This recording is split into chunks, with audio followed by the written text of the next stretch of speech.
interesting. Uber is now beating out Starbucks as the top expense for business travelers. According to a new study, 6% of all transactions were with Uber in 2016. Starbucks remained the most popular meal expense for business travelers. Uber's not the only one seeing gains, though. The number of Airbnb transactions doubled each year since 2014. I got to say, though, if you're on a business expense, you're on a trip, Starbucks, I mean, you could upgrade just a little bit. It's just my thoughts. Back to you.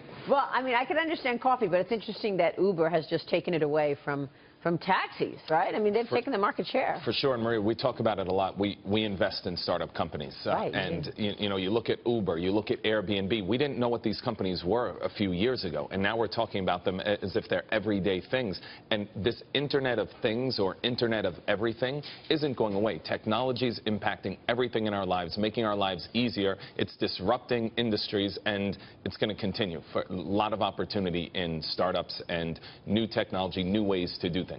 But I'll say this, during the inauguration last week, because I had to get to the train station in the middle of on Friday, I took a cab. The Uber drivers couldn't figure out where to go. They couldn't get to you. And then they rack up the price. And I got a cab driver, and he knew his way around that city like nobody's business. So, to Mohammed from Ethiopia, he was awesome. That's great. And I tipped him, and I tipped him to acknowledge and my appreciation. Great. I like Uber. I use it. It's obviously become so huge, but I do wonder long term the value there, because it's not a taxi fleet. It's basically making a market in rides.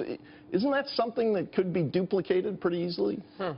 Duplicated, no. I think if you want to question the valuation, I get it. Is it worth 60 billion or 70 billion? But to go out and Lyft has tried to do it, but they're so big now, it's really tough to. They've created a mode, I think, where it'd be really hard for someone to come knock them off their pedestal. The Uber Eats delivery is horrible, though. Just FYI, it is so bad in some places. Yeah, I mean, it's interesting what these guys are trying to do. Yeah. Not just transporting people, but now doing deliveries.